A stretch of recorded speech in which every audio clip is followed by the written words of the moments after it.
Live from New York, this is WIUR Radio.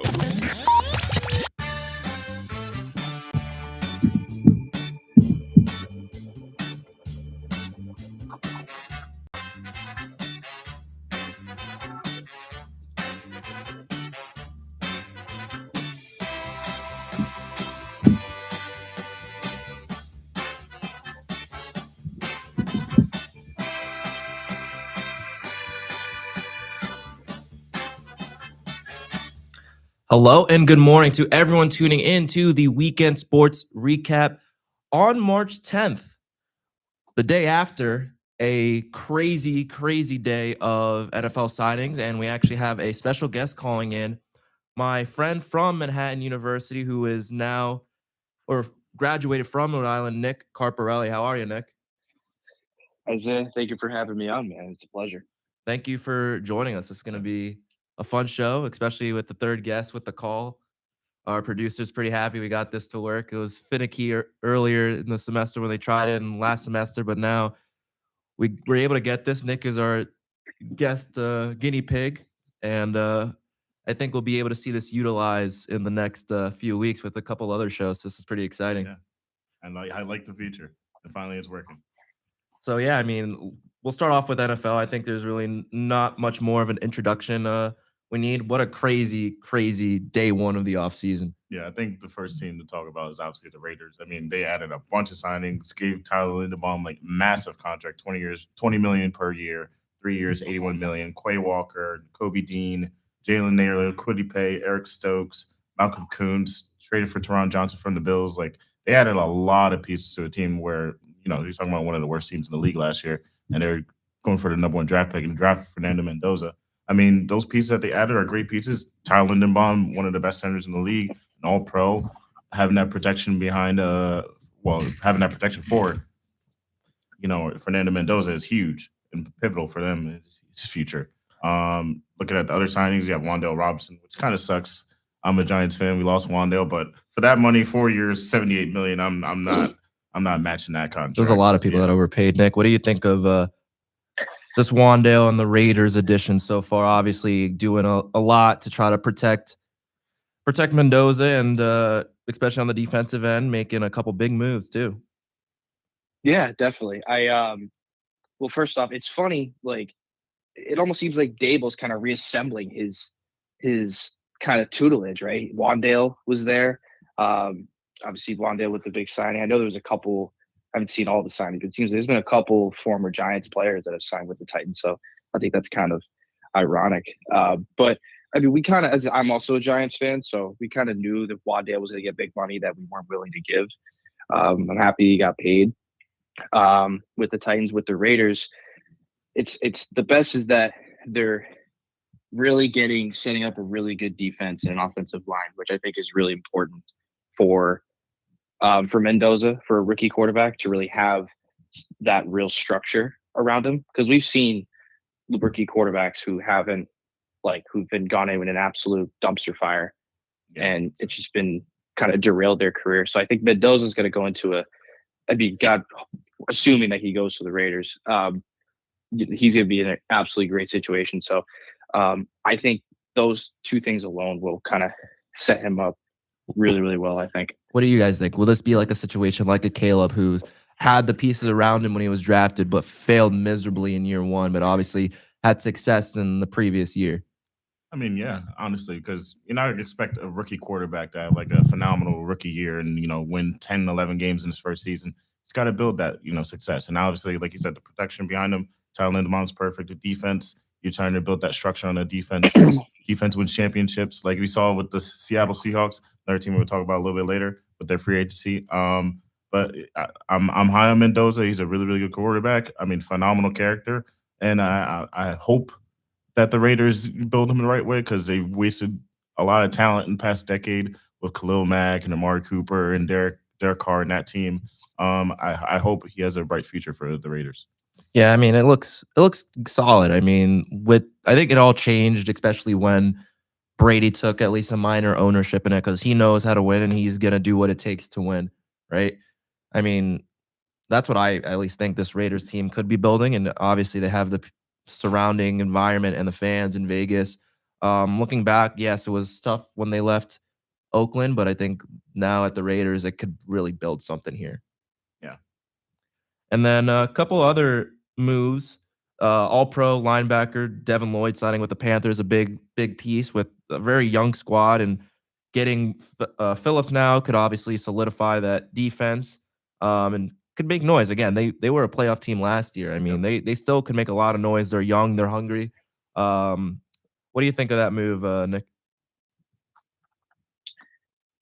Yeah, I think it's, it's the Panthers were an interesting team last year. I think like they were the hottest teams in the NFL at a point, and so we've seen that, what they can really do when things really come together. And it seems like now it's really starting to come together. So now I think their expectations grow immensely within a NFC South division that is, Very wide weak. open. Yeah.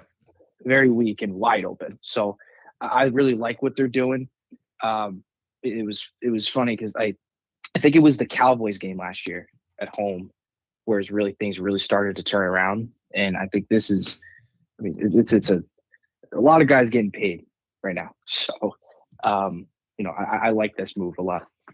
Yeah, another guy as a Seahawks fan that I thought was overpaid. Speaking of overpaid, I thought Kenneth Walker got overpaid. Again, Nick, you could chime in whenever you want, but again, he's getting big money with like top tier. I sent it to Keen yesterday, and I sent a photo of third highest paid running back in the league per year, which is absolutely insane. I don't know if he's deserving of that. I mean, he's a great running back. Don't get me wrong, but is he worth that money annually? I don't know. I mean, I think he's just riding in some ways. Like it's like anything. I think he's just riding the high. Like he knows this is his the highest Super Bowl. value gonna Yeah, be. a lot of people get overpaid after a Super Bowl win. 100%. And I mean, you're going to take advantage as much as you can. What I found interesting was in Kansas City. I mean, we all know. I mean, they're going to be without Mahomes all next year, and so he's going to get the ball a lot. And it's really going to show like how good of an offensive line they have and how everything around them is really going to flow. Because I don't see them really passing the ball a lot. And so I don't even know who their backup quarterback is. I don't even know. Yeah, I don't know either. And so I think for that case, it makes sense. And who knows? I mean, Kansas City, you never know. I mean, we'll see. But yeah, he got his money for sure. A lot of guys got their money. And one guy who I'm happy got at least released was Tua Tagovailoa. It's over finally in Miami. I'm not even a Dolphins fan. I was very vocal of how much I disliked, I would say, McDaniels, and I don't know. And then now all that money goes to Malik Willis, I believe, and he signed with the Dolphins. He's finally going to get his chance to be a starter. I mean, I hope he does well. I mean, he was one of the better backups, I think, in the league. But now they have no Tyreek as well, who is also gone, or at least on his way out. I mean, I don't know what to expect. They still have Devon Achane, who's one of the best running backs in the league when healthy. So I don't know what this Dolphins team can be. Their floor is so low, and they don't even have a close to a high ceiling. I mean, it's tough. I'm with you on that. Yeah, I'm with you on that for sure. Yeah, they're probably going to be one of the worst teams in the league next year. I mean, no Mike McDonald. You got rid of Tyreek Hill. Tua is gone. Malik Willis looked good with the Packers in times that Jordan Love was out. But I have nothing in favor for the Dolphins. They traded away Minkah Fitzpatrick to the Jets, so they're just basically signing towards a rebuild for the next couple of seasons. Who is their coach now? Who do they hire? I have zero clue because I don't even follow the Dolphins that much. Oh, Mario Christ? No, they didn't. I was like, what? No, I did Miami Dolphins head coach. I searched Miami and it gave me my Cristobal. I was like, what? That tells you something when you search up Miami head coach.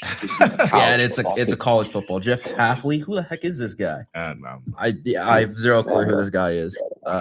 Okay, sure. Yeah, all right. I don't know what it'll do, but sure. But I also want to get back to your. Funny with the. Oh, go ahead. Sorry, Nick. So really quick, what I found funny about the Tua thing was, so obviously signed with the Falcons on a 1-year deal. I'm interested because obviously Penix is also out for next year. I love that signing simply because they're very structured around him. They have a great offense, and they're very high powered. And I feel like Tua is a bona fide point guard. Yeah. So Great comp. he's literally just he's not just gonna like he doesn't have to do anything super crazy because you got guys that'll just make plays for you like Drake London, and then obviously you have the great running game with Bijan. And so I think just to kind of have a starting quarterback for your offseason is huge because then you can, when Penix comes back, you can easily flow into that. And ironically, they're both lefties. So I saw a funny meme that the blue tent is going to be Tua's new home, Tua and Michael Penix. Blue tent's going to be rented out for those two. I was like, oh, that's very true. I mean, Tua with his concussion Dable's problems and Penix just never stays Yeah. healthy. Another signing I also Dable's wanted to get back restricted. to and hear your guys' opinion on it, as both of you guys are Giants fans. Isaiah Likely.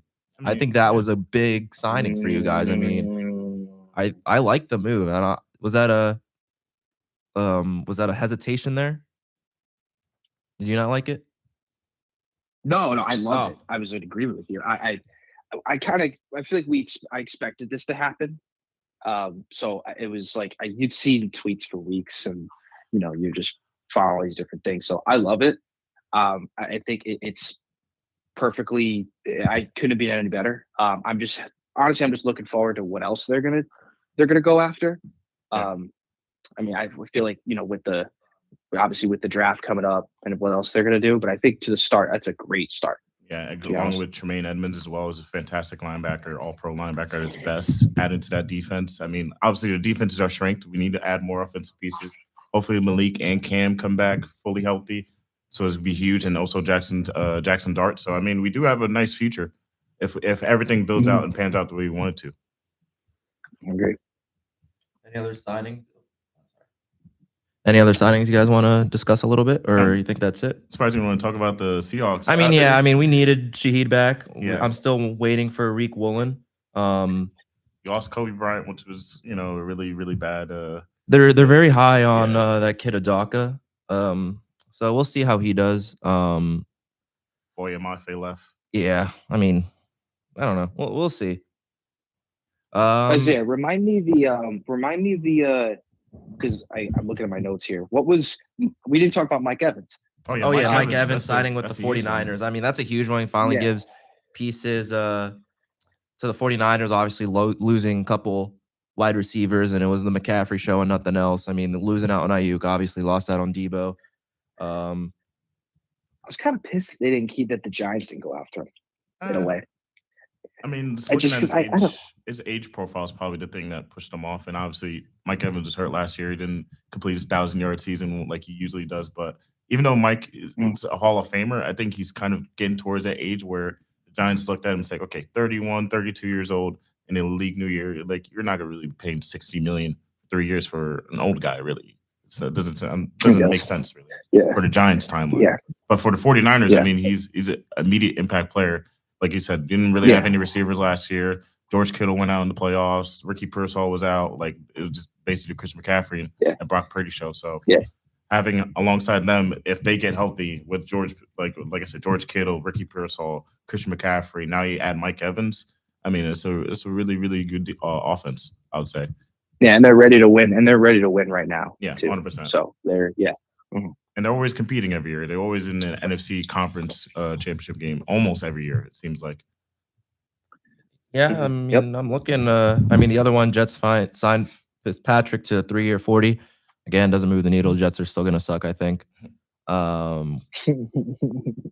mean, that was the Alec Pierce obviously re-signing, but that also meant the departure of Pittman, heading out to Pittsburgh. I saw on the Pat McAfee show, he wasn't very happy about it, but he was excited for the opportunity for Pittman. Yeah, I mean, but Alex Pierce was the best receiver on that team last year, in my opinion. Even though Micah Pittman is good, they were a nice duo, but Alex Pierce was far and beyond the better receiver, and they had to give him that money because one team was going to give him that money. He's 24, 25 years old, deep threat. His route running is not the greatest, but I mean, still, that Texans game, I remember he had like almost 200 yards, 3 touchdowns, absolutely cooked him. So he's a really, really good wide receiver, and you had to pay that money for the only top receiver in this free agency outside of Mike Evans. I mean, I think we did a pretty good job of that. It was a lot on day one, and I feel like we've hit a good amount. I mean, I think we hit them all. I mean, Oweh, Chargers defensive end signing with the the Commanders on a 4-year, $100 million deal. Shout out Blair Academy. He was an alum. That's where my sister goes to high school. So shout out Blair. Yeah, I think that's it. I think we can transition now to college basketball if that's all good with you, Nick. Absolutely. I'm looking most forward to this. Oh gosh, this is gonna be good then. I mean, the first one is Miami, Ohio, undefeated regular season, one of the greatest stories in college basketball. I think they're an auto lock. I don't know why there's still debates about them not making the tournament, even if they lose by 100 in the tournament round one. I don't think it matters. I think they should still get it in at large.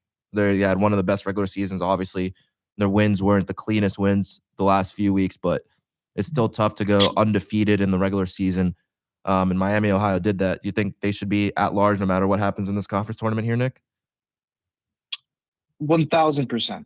And I think if they let's say whatever happens and they don't get in, like for example, let's say who's on the bubble in the SEC, like Auburn gets in. Not Auburn's not getting in. I hate what everything Bruce Pearl is saying about this team. No, they're completely out. I wasn't even going to mention his name, but like he's anyway. Yes, they should absolutely get in. I think because first of all, like games are, especially games in your league, How are they ranked in 11? Like are always competitive. Yeah, 100%. Right. And they should absolutely be in at large. And I don't like, and to me, it's like, and actually Bruce Pearl did say something that I actually agree with. And that was in these mid-major conferences, they like the top two teams should just get automatic buys to like the semifinals. I don't know about that because then it gets like the team wants to go on a run, right? And if it like a Cinderella, like the St. Peter's run, they weren't top of the conference. And if they wouldn't have won that conference tournament and say they would have had to work their way through and then have to deal with the 1 seed on rest. I mean, well, of course, and that's definitely a Cinderella. I just think because it gives the opportunity for Cinderellas. Have the best chance, right? Their best chance that's going to be successful. Like another example. Like I'm also a big Navy basketball fan. Navy won the Patriot League, and then they lost to BU, and they got upset by BU at the buzzer. Like. Yep. Like, you know what I'm saying? Like, and I want like that's March. That is March. That's the peak of March. And I understand, right, but it's to my point of like where, you know, and like if BU, let's say BU wins the Patriot League and they go on to win, you know, that's cool. But I think with how big the Power Four conferences are getting, and part of the reason that's why Miami of Ohio's like even discussing like not getting in is that's like it's just a shift. And do I like it? No. It's just kind of where we have to deal with, and it's just but I don't know. They should absolutely be in. Then let me ask you this: are you a fan of a 2-bid A10 with SLU and VCU? I am, but I don't think it will happen. Yeah, I think VCU needs to make no. I think SLU is in, no matter what happens. It's just a matter of how VCU does in that A10 tournament this week. I agree. I think VCU.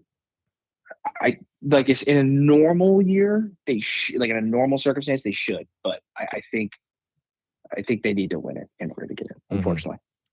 And then a tale of two halves this week. BYU beats Tech. A solid game from Christian Anderson, could be a big X factor in the tournament now that obviously JT Toppin has been out.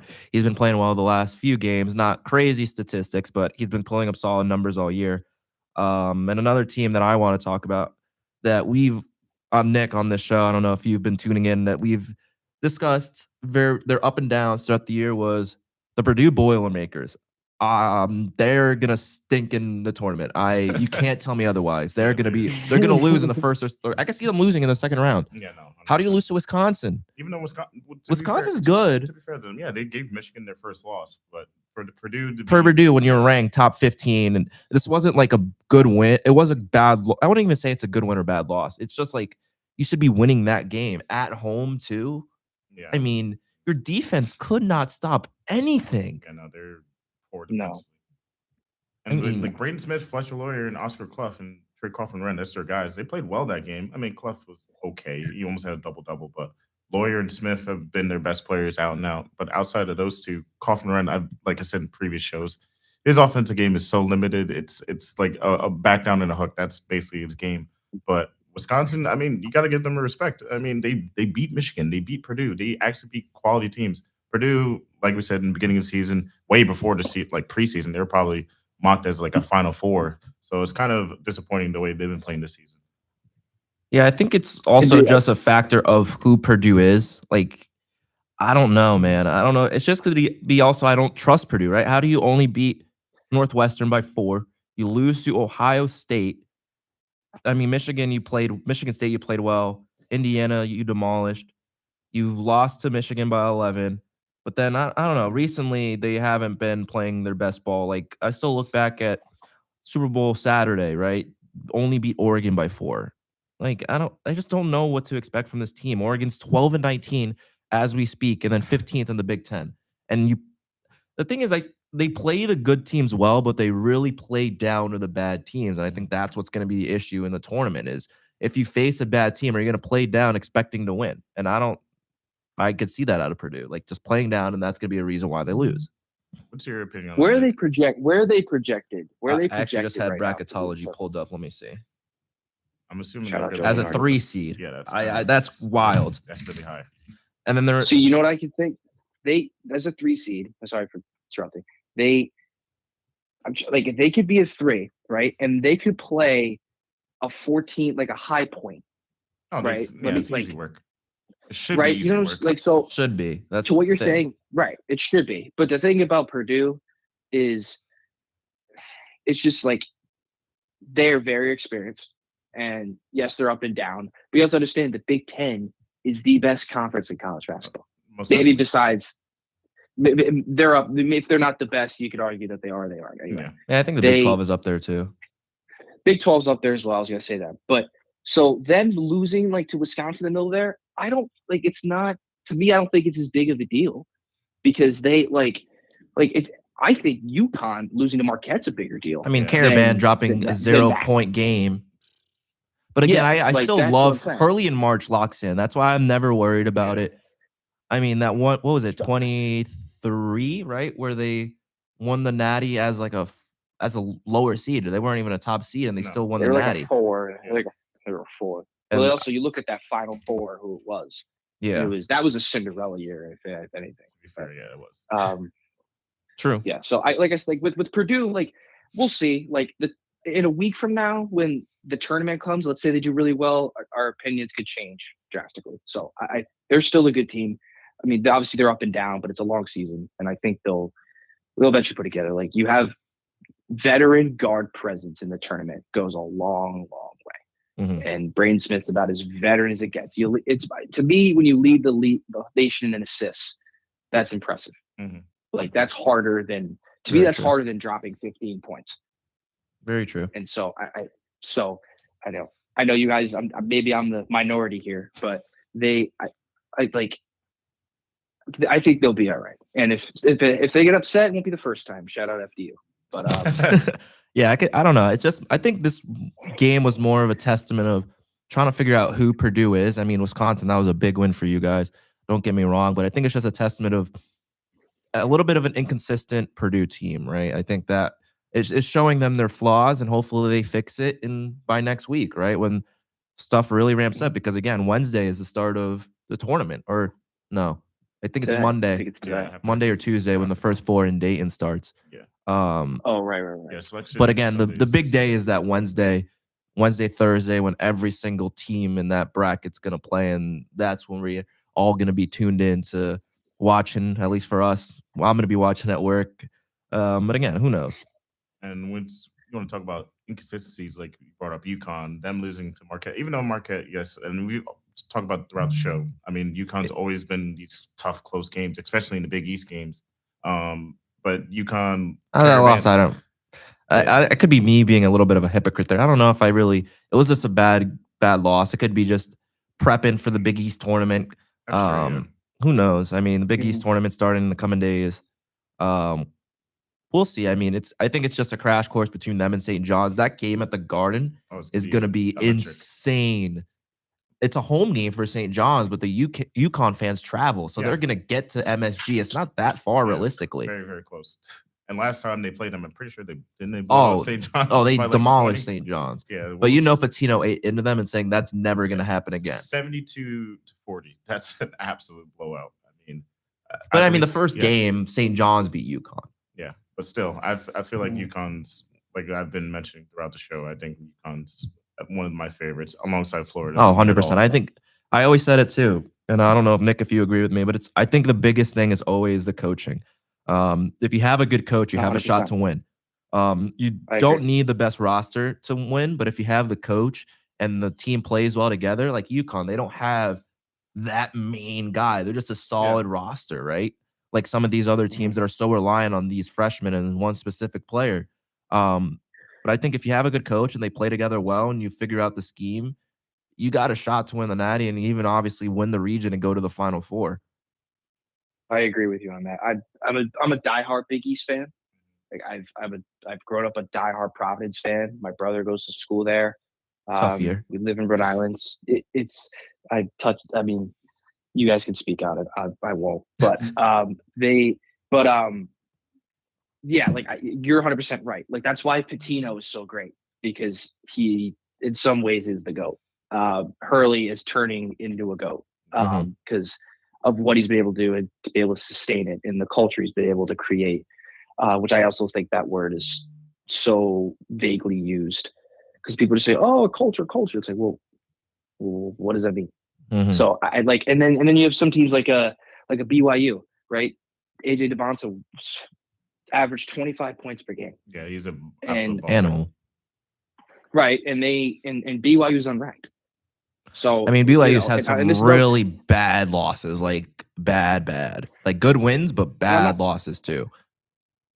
I'm not discrediting them at all. It's just like I'm just supporting. Oh, your yeah, point that like with the coaches. coaching. The coaching is, and that's why I don't doubt Purdue, because Matt Painter is an unreal coach, and that's why I don't doubt them at all. Like I said, so but we'll see. And then I also see a couple things we could add. Michigan beats MSU, pulls away late, expected. Michigan is one of the favorites to win the Natty this year. And another thing we could talk about, if we want to quickly get into it, some tournament predictions. Yeah, like Big 12, ACC, SEC, yeah. ACC, Big East. I guess we could start with the Big 12. I mean, I think that one is, like I said, it's an underrated conference. I think one of the better conferences in college basketball. One of the best. I think this is one of the best years we've seen out of the Big 12. They up and down. There's just got a great teams. At least 1 through 5 could all win. I think they could all win the Big 12. Arizona could win the Big 12. Houston could win the Big 12. Texas Tech could win the Big 12. Iowa State could win the Big 12. Kansas could win the Big 12. Sneaky little team too, TCU. I think they're in or on the bubble looking in. On the right side of the bubble, at least at 21-10, they could win, make a little run. That's a tough conference, but it's going to be hard to pick against Houston or Arizona. I think those are clearly the best two teams, and Texas Tech without Toppin could hurt them, but they're still a solid team without Toppin. But I think I got to give it to either Arizona or Houston this year. I think Houston's probably the favorite. Braden Burries, Jaden Bradley, Krivas, Kopete's back now finally, Toby Awaka, and all the Dolorso, I don't know how to say the Russian guy's name, but they have a bunch of international players as well. I just think that they're top tier at the top of the best. Obviously, yes, Kingston Fleming and Houston, you can't disregard them, but I think, in my opinion, I think Arizona will win the Big 12. Who do you got, Nick? Yeah, I'm with Houston on this one. I just think because their defense is absolutely electric, and I think that's what carried them kind of last year. And they went in the championship game, like that last possession goes the other way. The tale of college basketball could be a little different. So I think Houston definitely with that, just because I think their defense will cause a problem but also their offense could hurt them as well, because there have been nights where they go cold, Very cold. and very cold, and their defense keeps them in games. And so, they're I'm more interested. You think Darren Peterson's gonna play? I hate Darren Peterson so much. I've said it, and I was very vocal, at least with the Keen, when we watch Kansas games, how much I hate him for sitting out and load managing. How do you load manage in college basketball when you're trying to prove yourself? Yeah. And when he checked himself out of that one game, that's when I lost completely all respect for him. Yeah, And then I forgot what game it was too, that he didn't play. He played the whole first half, played phenomenal, and then just sat the complete second half. I forgot what game that was, but I was like, why are you doing this? You're hurting your stock. I did comps. Obviously, the talent level is a lot different, but I did comps to Shador. You're making it all about yourself, and the stock took a hit because of it. And what? Shador was drafted in the 5th round or 6th round this year. Yep. Obviously, Peterson has the talent to be a lottery, and he's going to be a lottery. But it's like, do you want to deal with that? Like, I don't want to deal with that if I'm an owner, if I'm a GM, and he's gonna play. But there could be a game where it's like, oh yeah, we're losing. I'm just gonna sit out. Like, dude, like, This is a true testament to how NIL is really taking over everything. Because I 100%. guarantee you, it's not his decision. I No. guarantee it's got to be his agent, his whoever that's telling him to do this because you're afraid to get hurt. Like, because it's a very and then you know him and DeBonsa together both say, oh, we may not leave school. It's like, well, Yeah, because it's like, well, they're getting paid more in NIL possibly than what they're going to be no, getting on a. It's probably on a up, rookie contract. on a rookie contract. I mean, as a lottery, you're going to get a lot, but again, with Peterson too, again with the draft stock, say if you fall out of that lottery, your guaranteed contract's gonna not be as much as you thought, right? So, could he want to stay an extra year in college? I mean, Tanza, it's I think 1 through 3, he's gonna get drafted. Yeah, he's top 3 guaranteed. Yeah. But we'll see. I mean, we have about 20 minutes left, so we should probably at least speed through this so we could get to some of the other stuff as well. SEC, Sure. I think it's going to be Florida. Yeah, Florida. Florida has picked up throughout those really slow start to begin the year. Bama could cause problems a little bit with their offense, but they can't stop a stopped car. Yeah. Their defense is atrocious, as it's always been. They never were a defensive team. What do you guys think for the SEC as well? Yeah, 100% Florida. Like you said, Alabama can't stop the traffic cone, even though they have phenomenal offense. But if you can't play defense, you're giving up almost 100 points per game. It's bad. Yeah. No. What do you think, Nick? Watch out for Arkansas. With Coach Cal? Yeah.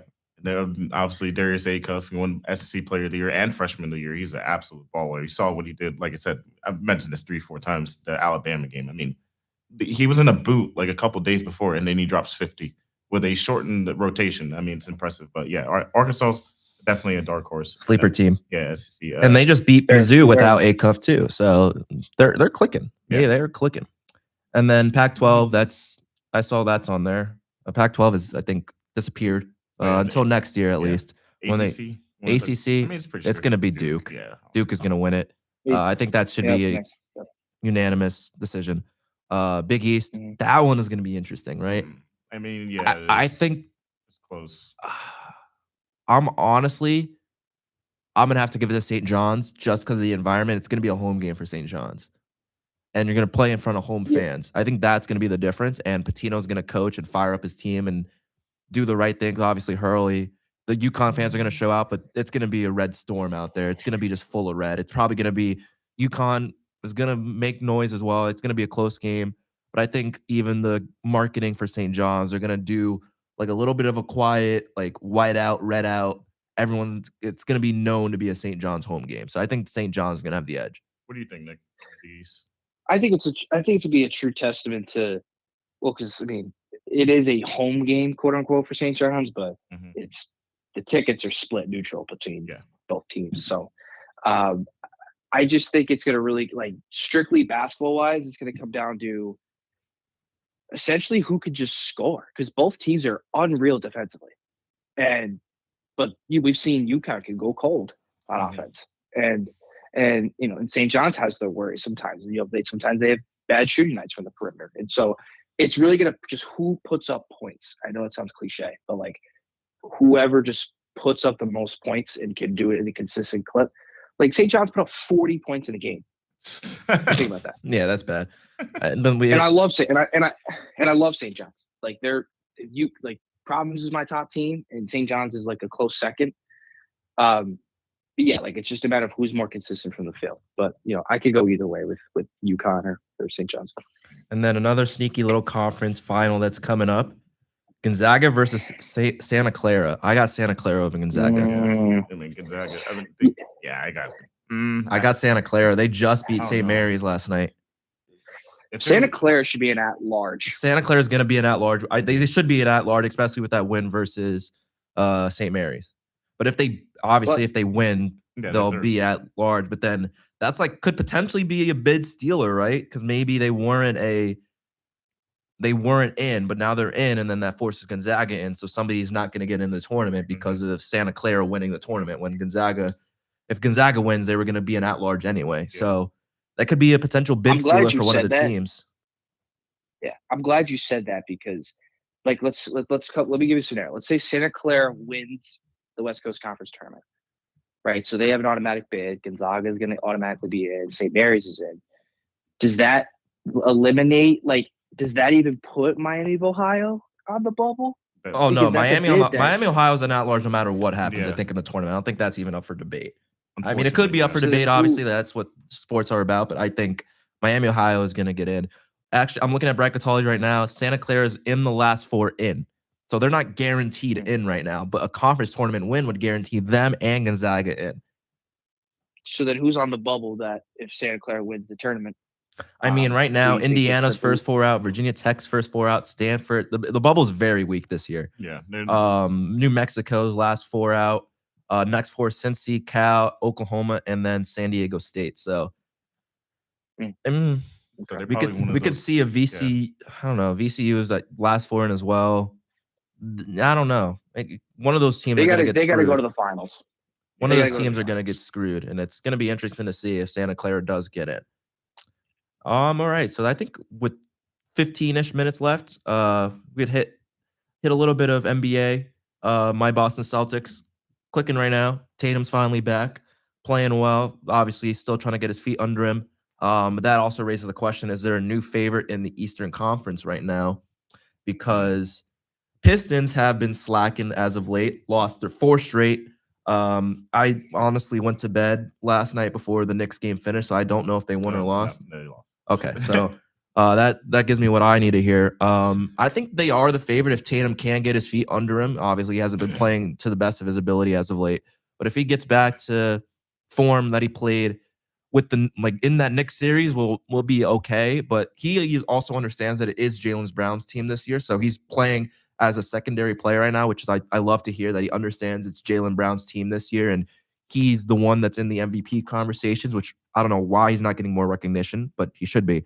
But what do you guys think? I mean, Pistons are going a little bit downhill right now at the worst time. I think it all also comes back to their head coach saying, we're not worried about the Celtics. That's not what you say when you're on a losing streak. But Yeah.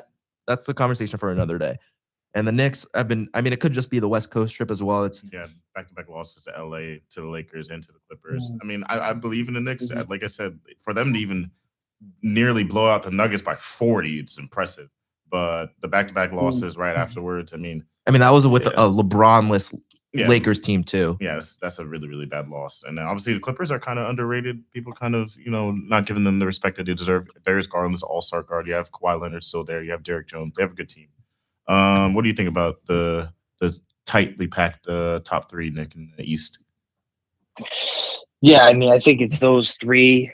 I mean, we left out the Cleveland Cavaliers on this one. They'll choke See, in the playoffs it's- every year. Regular season merchant. And they have James Harden now, who's another playoff choker alongside Donovan. There's another one. Yeah. I just wanted to hear it from you guys. That's awesome. Yeah. But on top 3, it's to me, Pistons, Knicks, It's Celtics. not. To me, it's like it's not. This isn't like college basketball where seeding can make all the difference. Mhm. I really feel like we've seen. They're going to be in the top 3. It doesn't matter if Detroit finished 3rd or Boston's 1. Yeah. Like, I just think it's whoever's playing their best at that moment. And I Mhm. think, but right now, like the Celtics, they have so much mojo right now because of the Tatum coming back, and they kind of have their full team together again. Despite crazy in the offseason, people were kind of Oh yeah, they down were the like Celtics saying they're level. done, and it's Missoula Yeah, ball, man. they're Missoula done. ball. Yeah, the injuries with Jason Tatum, and then now with them being fully, I don't say fully healthy, they just got Vucevic throughout the trade deadline, and then he just broke his finger in the last game, so he's out. But still, they have Kata Yeah. there, so they're fine at the center spot. Yeah. I love this. The Celtics are Brad Stevens is a genius. And he was a Because coach. He was like, never had any ownership experience. Yeah. And if I Right, understand Brad- if it's during the NIL era and how that can transition if you're coming from college to say it was at like a Butler where he coached, say if it was a Butler to then being an NBA coach in this current age and then being transitioned to a GM. But the NIL age is still young. If he did all this prior to NIL, right? And he's doing this phenomenally, having to draft and specific trades like Vucevic, obviously hurt for a few more weeks, fractured finger. So once he comes back, will be full force. But this team's dangerous, man. And I like what I'm I seeing. know. And the Celtics have done this. This is not the first time they've done something like this, where they've gotten rid of some players and some payroll, and they've just kind of worked their way. Like some of their young players, like I don't even know his first name, like Keita. Like what's Yeah, his Nemes first name. Keita, Yeah. I don't know where he came But from. Portugal. he's unreal. He is. It's a he's solid unreal. find. He's a solid find. Peyton Pritchard to me is like Oh yeah. he's 6 million the a year. glue. He's the glue. He's the Current glue. 6 man of the year. He's the glue. He He's the is. glue. But no, I am also a Knicks fan, so Same.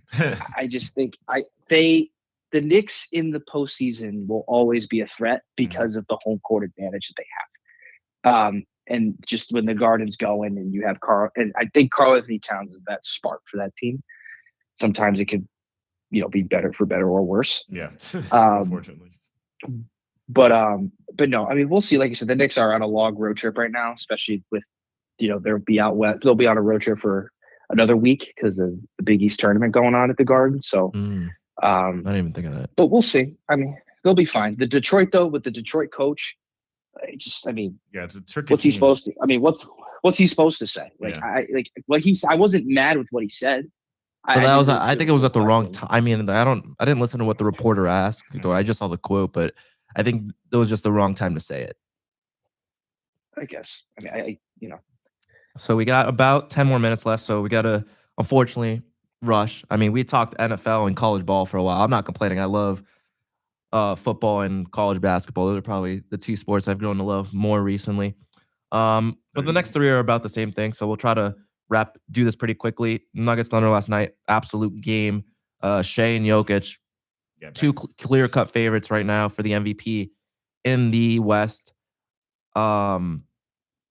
Or I should in the West, in the league total. yeah. I'm used to MLB. And then I know you're gonna want to talk about the last tab there. Lou Dort's I don't know. is dirty, so dirty. Like running around screen, like Lou Dort. I mean, I'm around 6'1". Lou Dort's 6'3", right? Nikola Jokic is 7 foot. For you to run around a screen and throw your elbow into his face, acting like, oh, it was normal. Like it's not. And this is not the first time he's done this. Like he's constantly, like when he shoots a three, he sticks his leg out. So last time against the Nuggets, he tripped Jokic for no reason, and we looked back at him before he did it. So I hope I don't think it's gonna happen, but if he does something like this again, he might get suspended and then a heavy. Because I saw it was a good point during the game yesterday. It's like if what happened a few games ago with Jokic, if that didn't happen, would it have been officiated differently? Yeah. I think it would have. What do you think, Nick? I want to get your opinion on Lou Dort and then the kind of cheap stuff that he does during games, especially this year. In some ways, I don't mind it. Because I think in some ways, like, in some ways, I feel like, physicality is necessary. Because I feel like in the NBA, we've kind of lost that art. But there's a right time and a wrong time. I feel like it depends on who you're going after. Yeah. Like Jokic, you ain't, because Jokic, like, no, like, and especially not their best player. Like you're going, like, I know he's not on their team anymore. I won't name names, but like, if you can't go after their main guy because that's. And Jokic that's stands up for especially a guy himself like too. him. Like he literally grabbed Lou Right. Dort. Yeah. Like, what are you doing? Because It was worse too. He went Exactly. after the same knee that he injured. yeah. I mean, Yes. yeah, I don't know. So I think that wraps up. Yeah, It was a quiet weekend for NBA. Sorry to cut you off. I just want to make sure we hit everything with the last few minutes that we have, about 10 more minutes. So I think that gives us some of the time. Have you been watching the WBC? It's been an electric weekend, man. And I think it's just clear cut who the top three teams are right now.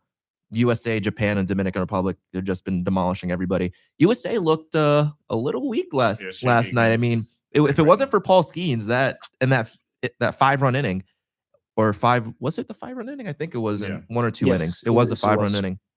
If it wasn't for that and Skeens, they could have lost that game. They had momentum in the complete second half innings of that Yeah. game, right? Mexico fans showed Mhm. out loud. And it's, it's going to be a really good game that obviously it's going to be whoever wins that game potentially is going to be the winner of the pool or second place of the pool. Italy versus Mexico is going to be a phenomenal game. Oh yeah, no, it should be. I'm actually curious. I'm Do they glad you have brought Aaron Nola pitching against Mexico, or is he pitching against USA? I haven't checked. I'm it yet, not but sure. Because I don't think Probably he's pitched USA. yet. I know USA Italy is tonight. No, it's- All I know is that, Yeah. like, being an Italian myself, like, I have, of course, the soft spot for Team Italy. Like, the espresso machine is electric. Oh, it's electric. Yeah. When it was so That's- hot for, I think it was Dante Nori, and he just like wanted like to throw up because it was just so hot. Just Pasquatch made it just immediately. They perfected the celebration. And that game is going to be electric. And then USA Italy is going to kill Italy. But I really like Italy's chancing of advancing, man. That game is going to be electric. I don't know. I mean, Mexico doesn't have their strongest roster, but Italy also has their top tier talent with them. They have the guys to do it, and they love each other. Like that team. That's what's most important in this tournament is are you cohesive as a unit? And they're cohesive, man. Like, let me ask you this: is Skubal pitching tonight? Skubal pitched last night. That was Yeah. the only reason I think USA won was because Skubal was pitched. Oh, Skubal. I thought you said Skeen. Sorry. Skeens Skeens pitched last night. That was the only reason USA won, I thought. Judge obviously coming in clutch with that home run. And Skubal's done for the WBC. So he's going to come back for the semifinals and finals if the USA gets that far to celebrate. Do I agree with it? Absolutely not. And don't say you're the first one to sign up for the next WBC and next in the Olympics if they MLB players could play. I don't like it at all that he's not pitching again because you want to throw out your best arms because he probably would have been pitching maybe the finals because McLean is going to be starting today and he's on pace to start the finals. I think if you take that extra rest, Google, and pitch the finals, man, like it's going to be against a powerhouse. So like you should be pitching, man. I don't know why he's not pitching, but that is just me. I don't know. I agree. WBC has been electric, though. I know we don't have a lot of time left, but it's shout out for them for setting it up to where they're getting the US, the DR, Japan, and all three different pools. Like, Yeah, that they're was- on a they're on a Yeah, pace like, you're not for a good knockout round. right. And I'm also a Yankees fan, and I remember it was Friday, right? The first game was Friday, and I called it. I texted all my buddies. I was like, Judge, first inning homer, lock it in. Incorrect. And comes up 3-0 homer, and we're all out, we're all hanging out. I look at him, and I just like, I was like, what, you not cheer for him? And they're all Red Sox fans, like, you're not going to cheer for him now? 2-0 United States. Yeah, no. Seeing Judge celebrate and play for his country is good as a Yankees fan, especially as the captain. Obviously, he could have stuck around. It's still early in his captain career, but I'm just happy he's playing. And another big game that's coming up tomorrow, DR Venezuela. That game has major seeding implications. The winner of that game plays Korea, but the loser of that game is going to have to play Japan. So you want to win that game. That's a must-win game because you want to face Korea. You do not want to face Japan. Obviously, you're going to have home field because they're coming to Miami to play. Or I think, yeah, they're going to Miami to play, I would think. I don't think they will travel to Houston. But, yeah, you want to face Korea if you're either of those teams. You do not want to face Japan. So I think, let me see what else we got in the last 5 minutes here. Any sleeper teams? Obviously, Italy is a sleeper this year. Canada, it's going to be a big game against Cuba today. I think Netherlands are a sleeper team. Netherlands got eliminated, but Oh, they played well. I mean, that Ozzy Albies walk-off home Yeah, run I was saw that. electric down to the last out. Absolutely electric. Looking at other I was going to say Mexico. I was going to say Mexico's the sleeper team. Mexico, Yeah, yeah. I mean, they're they still have to qualify, right? That game against Like- Italy on Wednesday, man. That's going to be the do all don't No. whatever it is, the do all be all for both teams because the winner of that game is going to qualify for the quarterfinals, and the loser of that game is going to go home. But I like Italy, man. I think they deserve it, man. They're going to get smoked against USA. My apologies, but You never know. you never know. But I think they could really make some noise in quarters. They're a young team, and they play small ball. They don't play hero ball. And Italy can make a lot of noise. And Let me ask you this super quickly. Let me ask Yeah. you this really, really quickly. What's up? Is that we saw this yesterday, right? Does the U.S. have enough bullpen depth Mm, that can really go against DR I don't think and so. me Japan? either. Yeah, I don't think so either. Mm-mm. Especially in DR And have Mason more Miller, bats. they got to save Miller now. I mean, you Yeah. qualified already. You got to save Mason Miller and figure out how to get him pitching in these big games because he's the best arm in there right now. I don't think there's. I mean, Whitlock pitched phenomenally yesterday. He did really well. So I got to give it to Garrett Whitlock. But again, that's a man where I'm like, you saw Mexico attack the USA bullpen the whole game. Yeah, their bullpen agree. and their pitchers I is agree. kind of like you have Skeen, Screwball, and then it's kind of a massive drop off after that when you think about it. Their starters are very good this year. Don't get me wrong, but their bullpen, man. Yeah. Like, I'm not scared about anyone in that bullpen. I mean, Bednar, but outside- Bednar is good. Yeah, Bednar and Miller are the two. Yeah, but But you're trying to save them for the knockouts. You don't want to use them now, and then they have to take the required rest days when you have to face a DR team or face a Mexico or Japan. So we got 2 more minutes. We'll see, Nick. You're gonna see how quickly Akeem runs through his Premier League right now. He's been known for this. He fires through the Premier League. So we'll close out on the Let's hear it, Premier let's hear League and see Akeem's recap of the mean, Premier League. Premier League weekend. Let's I hear mean, it. I'm an Arsenal fan, so me and Robbie kind of happy that obviously we got away with the win against Brighton 1-0, but people are complaining about where the game's scruffy and then we're time delaying and stuff like that. I don't care. We got the win and we got the 3 points. Man City dropped points against Nottingham Forest. It's not the first time they've been up 1-0 or 2-0 in the game and then they drop points. I just think that City this year is completely different. They don't have Kevin De Bruyne. You don't have Riyad Mahrez off the bench. You don't have Ilkay Gundogan, like these fantastic players that they had on the bench to save them. My Chelsea- dad texting us a live game that he wants recapped right now. So Oh, let's see. Chelsea Wrexham game was actually phenomenal. I mean, an FA Cup is like you've seen championship teams, and obviously Wrexham. Obviously, a lot of people know about Wrexham and Ryan Reynolds and the investment that they put into that club, and they've been qualifying every single year. Not only the part of a potential championship playoff this upcoming season to maybe get into the Premier League, but the Wrexham. I mean, that game was close. It was 2-0, and Chelsea conceded those 2 goals, and then it was 3-2, and then Wrexham got the goal, and then the goal was offside. It was VAR called it off. It was offside, but you would like to see, a championship Cinderella team, especially Wrexham. A lot of people know about them because of Ryan Reynolds. It would beat Chelsea, a Premier League team. That would have been huge, but it sucks that they're not part of the FA Cup anymore. But Chelsea, another team, like I said, Chelsea's phenomenal this past week. I mean, destroying Aston Villa. João Pedro had a hat trick. Cole Palmer played well in that game. You have Champions League games today. Chelsea played today against PSG. Might, spark an upset, but Newcastle beat a 10-man Manchester United team. Well, they were down to 10 men against Manchester United, which is insane. It's a Manchester United team that was firing on all cylinders, 5 games, undefeated, 1 4 straight, and then they drew against West Ham, which is kind of disappointing for them. But Newcastle, I mean, Willow Sula scored that absolute worldie of a goal against them, and that was fantastic to see because I have a lot of Man United fans that are friends of mine, and I like seeing Man United lose. So hopefully Arsenal hold this lead. They are 7 points ahead, even though Manchester City have a game in hand. But I think this Arsenal team it's it. And the Man City is not the old team in Man City anymore. They're not the old dominant team that, dominated and reigned in the Premier League. So hopefully Arsenal can clutch it out this year. Boom. Look at that. Well, that was in like 3 minutes. What do you think, Nick? Wow.